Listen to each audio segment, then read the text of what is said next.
दोस्तों, चुनाव का मौसम क्या आया, लगता है कि दल टूटने का मौसम आ गया है। और बात करें टीएमसी की, तो टीएमसी चुनाव के मौसम के बाद से ही लगातार टूटती जा रही है।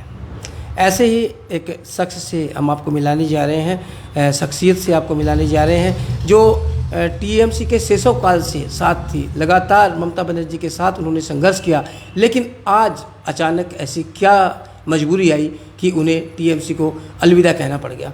जी हाँ, आप जान गए होंगे, हम बात कर रहे हैं ज्योत्सना अग्रवाल की। ज्योत्सना अग्रवाल जो कि सिलीगुड़ी की पुरानी पहले कांग्रेस की नेता थी और उसके बाद जब टीएमसी का गठन हुआ तो टीएमसी के शुरुआती दौर में ही टीएमसी के साथ मिल गई थी, संघर्ष कर रही थी और 10 नंबर वार्ड से वो 2 बार पार्षद रही और अभी वर्तमान में जिला महासचिव थी तृणमूल कांग्रेस की। तो उन्होंने कल टीएमसी को अलविदा कह दिया था और उसके बाद से अब कयास लगाए जा रहे हैं कि ज्योत्सना अग्रवाल जो है वो क्या करेंगी, क्या दूसरी पार्टी का दामन थामेंगी या कोई और राजनीति में कदम उठाएंगी, क्या है उनका अगला कदम। इसी सब बातों की जिज्ञासा को लेकर हम आ गए हैं ज्योत्सना दी के पास में। ज्योत्सना अग्रवाल जी हमारे साथ हैं, इनसे हम बातें करेंगे। ज्योत्सना जी, बहुत बहुत स्वागत है खबर समय में आपका। नमस्कार। दीदी, सबसे पहले मेरा सवाल ये है कि आप तो शैशव काल से, यानी कि शुरुआती जो एकदम टीएमसी की जब स्थापना हुई थी उस समय से आप दीदी के साथ संघर्ष करती आ रही, या कहें कि उससे पहले आप जब कांग्रेस में थी तब दीदी से आप जुड़ी हुई थी। इतनी पुरानी पार्टी को आज ऐसी क्या मजबूरी आ गई कि आपने उसे अलविदा कहने को मजबूर होना पड़ा? देखिए, एक बात बोलूँ कि आप लोग तो जानते हैं हम लोग हमारी सोसाइटी से है, कितना कंजर्वेटिव सोसाइटी। तो 1988 में फर्स्ट इलेक्शन लड़ी थी। तो उस टाइम हम लोग के सोसाइटी में कोई पढ़ाई लिखाई नहीं थी। तो मैं फर्स्ट लॉयर हूँ जो मारोड़ी सोसाइटी से मैंने लॉयर बनी, एडवोकेट बनी और टैक्सेशन में ज्वाइन की। उस टाइम भी यही बोला गया जाता था कि लड़की लोग टैक्स प्रैक्टिस नहीं करती है। और उसके बाद में 1988 में जब इलेक्शन लड़ने आई तो उस टाइम भी यही बाधा आया था समाज से और घर से भी, जे माँ छोड़ के बाकी सबको यही बोला था जे नहीं, हम लोग के समाज की लड़की लोग इलेक्शन नहीं लड़ती है। लेकिन वह 1988 में 10 दिन इलेक्शन करके वो इलेक्शन जीत के दिखाई थी। आप लड़े भी जीते भी? उसके बाद में हराया गया था। उसके बाद में मैं 1994 में और वापस इलेक्शन लड़ी तो मैं जीत गई थी और 2004 तक मैं काउंसलर थी।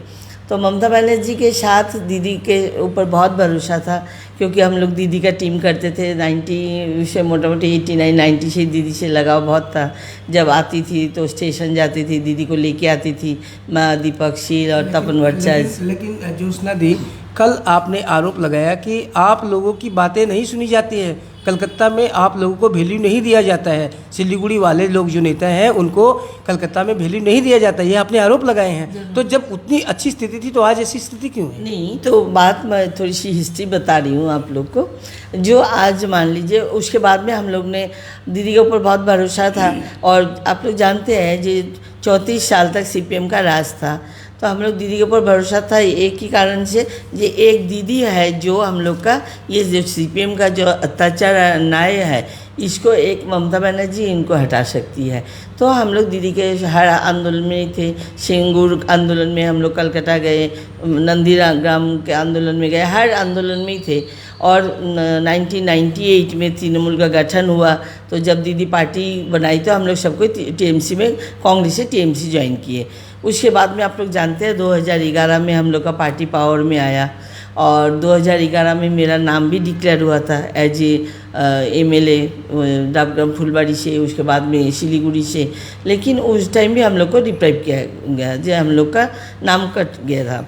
वो ठीक है, उसके बाद में आया, उसके फिर 2016 में भी आया, 2016 में तो बाईचुंग को दिया गया वापस। 2011 में हम लोग रुद्र भट्टाचार्य के इलेक्शन किए, सब मिल के उनको जिताए भी थे हम लोग। उसके बाद में बाईचुंग को खड़ा किया गया, वो भी बाहर का कैंडिडेट था। हम लोग का सबका ही ऑब्जेक्शन था जे बाईचुंग को नहीं देने के लिए, लेकिन तब भी हम लोग उनका इलेक्शन किया। इस बार भी हम लोग का जो पीके का टीम आया वो लोग ने भी हम लोग को आश्वासन देके गया था कि नहीं, सिलीगुड़ी का ही कैंडिडेट होगा और मेरा भी नाम था उसमें। ठीक है, इस बार भी क्या, हम लोग नहीं चाहते थे कि बाहरी कोई कैंडिडेट हो, हम लोग चाहते थे सिलीगुड़ी का कोई कैंडिडेट हो जो सिलीगुड़ी का दुख दर्द जाने। आप लोग सभी जानते हैं सिलीगुड़ी का जो आज महानंदा की क्या हाल है, फिर आप फुटपाथ का हाल देखिए, सब कुछ मैंने सिलीगुड़ी एकदम एक तो बेवारिश शहर हो रखा है। कि आप कह सकते हैं कि आपकी आपत्ति यहाँ पर थी कि लोकल नेता को क्यों नहीं उम्मीदवार बनाया गया। तो लोकल हम लोग का ये तो थी हम लोग की, और हम लोग हर इलेक्शन हारे हैं, क्योंकि अगली बार बाईचुंग के इलेक्शन भी हारे, फिर कॉरपोरेशन में हम लोग की कोई उम्मीद नहीं है, हम लोग का महकमा परिषद में भी हम लोग का हारे, हम लोग की कोई सीट नहीं है। तो हम लोग को हर टाइम सुनना पड़ता है सिलीगुड़ी वाला ने हम लोग को जिता के नहीं दिखा पा रहे हैं, तो हम लोग को उल्टी सीधी सुननी पड़ती है। और फिर लोकल लीडरशिप का है, और आज हम लोग फाउंडर मेंबर हैं। कोई भी मीटिंग होती है, मिছিল होती है या कोई प्रोग्राम होता है तो हम लोग को इनवाइट नहीं किया जाता है। जहाँ पे जिस दिन हम लोग 10 जन मिलके पार्टी करके जुलूस निकाल के पार्टी को पावर में लाए, उसके बाद में जो लीडरशिप आया वो लोग जो नया आया 2 दिन 3 दिन पार्टी में ज्वाइन किया, उन लोग को स्टेज पे बिठाते हैं, लेकिन हम लोग को कोई जगह नहीं देते। तो ये हम लोग का शुरू से ही था कि हम लोग को जगह नहीं मिल रही है काम करने के लिए। हम लोग का पर्सनल लेवल में हम लोग बहुत काम कर रहे थे। आज देखिए कोविड के टाइम में तो दीदी आप लोग क्या ऊपर वाले को ये बात कहते नहीं थे कि जब आप हमारे लोकल के कैंडिडेट ही नहीं दे रहे तो हम लोग जिताएंगे कहाँ से? अब की बार भी शायद यही हुआ है। नहीं, आपने ये आरोप लगाए हैं कि मैं ओम प्रकाश जी का साथ नहीं दे सकती। हाँ, हम लोग बोले थे ये चीज़ जे है ना, हम लोग का लोकल कैंडिडेट जो चाहिए और उसका विचार होना चाहिए। आप लोग हर टाइम डिसीजन लेंगे इस टाइप का, और कैंडिडेट हटता है और जिम्मेदारी हम लोग के ऊपर आती है। बाईचुंग के टाइम में यही बात हुई थी कि हम लोग सैबोटेज किए थे। मेरा नाम नहीं आया, लेकिन बाकी लोग का नाम आया था कि सैबोटेज किया। तो ये जो कैंडिडेट चूज़ में कलकत्ता से गलती होके आते हैं और बदनामी हम लोग को मिलती है, और हम लोग को जब काम करके भी हम लोग को सम्मान नहीं मिल रहा है, तो मैं उस दिन ही डिक्लेयर कर दी थी जिस दिन यहाँ का कैंडिडेट बाहरी कैंडिडेट के लिए नाम आया, जो हम लोग जो नहीं, मैं इस बार इलेक्शन नहीं करूँगी। ऐसा सुना जा रहा है कि आपने किसी के इशारे पर ये काम किया, किसी के इशारे पर इस्तीफा दिया है। नहीं, आज जो कोई भी ये बात जो कोई बोलता है वो गलत बोलते हैं, क्योंकि देखिए मैं एक एडवोकेट लेडी हूँ, ये नहीं कि अनपढ़ गवार हूँ। हाँ, और आप लोग मतलब नॉर्थ बंगाल में आप लोग कोई भी जगह कम से कम एक मारवाड़ी सोसाइटी की लड़की हो के नाते बोल रही हूँ मैं, जे हम लोग जो इमेज बनाए हैं सोसाइटी में, एवं पूरा माने आज मेरे को कोई ये नहीं सोचता कि मैं बंगाली हूँ ना मारवाड़ी हूँ, क्योंकि हम लोग सबके साथ मिलजुल के इतना काम करते हैं। आप लोग देखिए बिग प्लास्टिक के टाइम में हम लोग प्लास्टिक कोई यूज़ नहीं करे, उसका आंदोलन किए, महानंदा बचाओ के लिए आंदोलन किए, सूर्यसेन पार्क में हमने बनाए, नदी का चार हमने उसका रखवाली कर रहे हैं, कावाखाली का ज़मीन आंदोलन में मर रही हूँ। ये सब बातें आप अभी जब कैंडिडेट घोषित हो गया उस समय बोलते, ये सब बातें आप लोगों ने पहले क्यों नहीं रखी? हम लोग हर टाइम रखे हैं, और हम लोग माने पेपर बहुत कुछ भेजते हैं जब, और दीदी हर मंथली यहाँ पे आती है, तो हम लोग का ये खूब शुरू से ही है कि हम लोग को लोकल कैंडिडेट चाहिए। लेकिन जब सुनवाई नहीं होती है तो हम लोग किसके पास जाए? तो जब सुनवाई नहीं है तो हम लोग के पास एक ही जगह रहा कि यहाँ ये पार्टी अब हम लोग से नहीं होगी। तो दीदी क्या लग रहा है इस मुद्दे पे अभी और भी टूटेगी टीएमसी?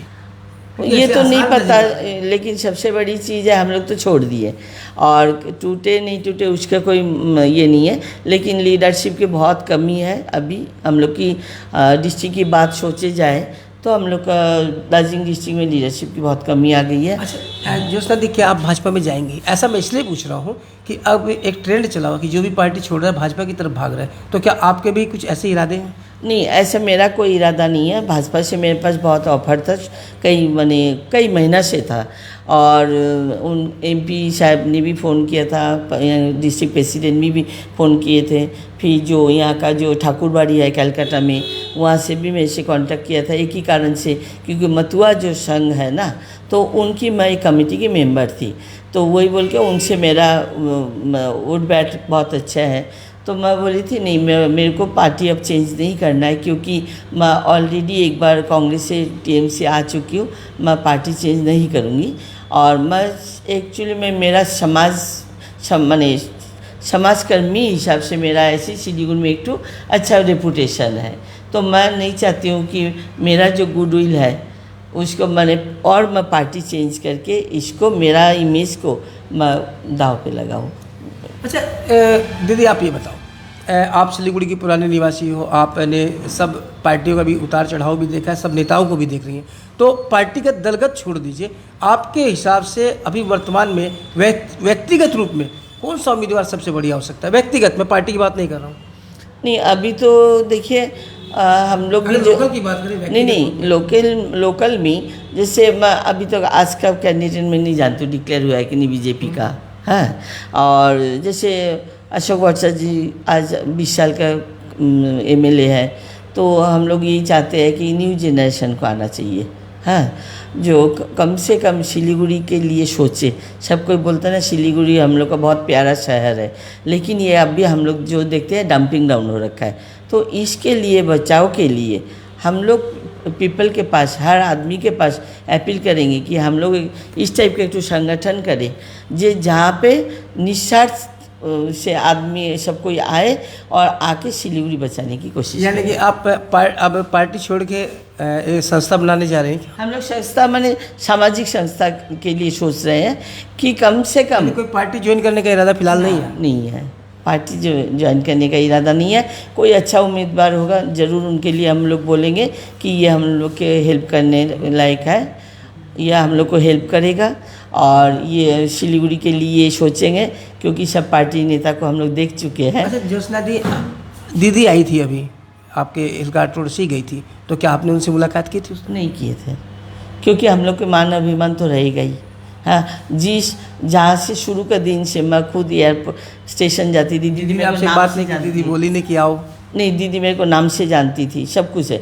लेकिन जब आने के बाद कैंडिडेट लेके आई, लेकिन कैंडिडेट को मिलाने के लिए जो डिस्ट्रिक्ट कमेटी है उनको भी जो 10 मिनट टाइम भी नहीं दी, तो फिर क्या होता ना, खुद की प्रेस्टीज में लगती है। तो कैंडिडेट से आपको क्या आपत्ति है? नहीं, कैंडिडेट से तो आपत्ति होगी, क्योंकि सबसे बड़ी चीज़ है, देखिए आज भाजपा ने मेरे को बोला है, मैंने ऑफर दिया था, तो मैंने क्या बोला था जी, देखिए आज मैं पार्टी ज्वाइन करूंगी, आप लोग के पुराने करता है तो कार्यकर्ता क्या सोचेंगे।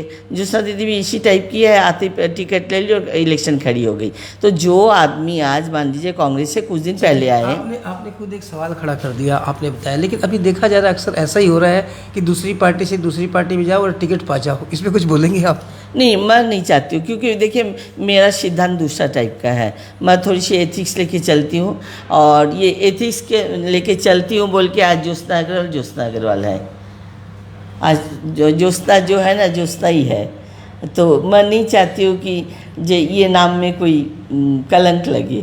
चाँद का कलंक जैसे होता है ना, बोलता है ना ज्योत्सना तो चाँद की रोशनी होती है ना, तो मैं नहीं चाहती हूँ कि मेरा नाम में भी यही कलंक लगे कि आई और पार्टी में खड़ी हो गई, और दूसरा कार्यकर्ता जो एफिशिएंट कार्यकर्ता है, जो इतना दिन से लगे हुए हैं, उनका अधिकार छिनताई करे। नहीं भर, मैं ये नहीं चाहती हूँ। मैं प्रवीण जी सबको एक ही, उनको सबको एक ही बोली हूँ, आप लोग मेरा भाई जैसे हैं, छोटा से जानती हूँ, और आप लोग अच्छे से काम कीजिए। आप लोग का कोई सपोर्ट होगा मेरा लायक हो, मैं ज़रूर हेल्प करूँगी, लेकिन मैं कैंडिडेट होने के लिए तैयार नहीं। आने वाले नगर निगम चुनाव में लड़ने की फिर कोशिश करेंगी आप? ये चाहेंगे? मैं और कॉर्पोरेशन इलेक्शन नहीं लड़ूंगी। यानी कि राजनीतिक संन्यास की घोषणा कर रही है एक तरह से? नहीं, ऐसे कुछ नहीं है। हम लोग यही सोचते हैं कि निरपेक्ष कोई संगठन बने, जिसको हो सकता है कि वो पॉलिटिकल बैनर से हो या नॉन पॉलिटिकल है। हम लोग अच्छा बैनर से अच्छा जो आप बोले ना, आप पार्टी में तो आजकल यही होता है, इससे बाहर हम लोग निकल सकते हैं कि नहीं। जो इस टाइप का संगठन हो, जिसका कोई पोस्ट मोह नहीं हो, जो सोचेगा नहीं सिलीगुड़ी के लिए ऐसा तो नहीं कि कई दशकों की राजनीति के बाद आप भी तंग आ गई राजनीति की ये उठापटक देखकर? नहीं, देखिए मैं तो हरदम प्रतिवाद था, सबका मैं प्रतिवाद कर रही हूँ, और बहुत जन का है जो उनका हिस्सा भी मैं दिला के रखी हूँ। तो मैं शुरू से ही न्याय के लिए लड़ी हूँ, और यही बोल के सब समाज में, हर समाज का आदमी मेरे को सम्मान करते हैं, और मैं सिलीगुड़ी वासी के पास यही बोल के आभारी हूँ कि मेरे को इतना सम्मान दिया सबको ही। ओके, थैंक यू ज्योत्सना दी। तो दर्शकों, ये थी ज्योत्सना अग्रवाल, 2 बार पार्षद रह चुकी है और लंबे समय से टीएमसी की नेता रही है, लेकिन ऐसी स्थिति बनी जिनका ब्यौरा इन्होंने दे दिया। इनका कहना था कि इन्हें वो मान सम्मान नहीं मिल रहा था जो मिलना चाहिए था, और यही एक वजह रही कि पार्टी को अलविदा कहना पड़ा। तो बदले खबर समय पर और देखते रहे खबर समय, हर समय खबर समय। धन्यवाद।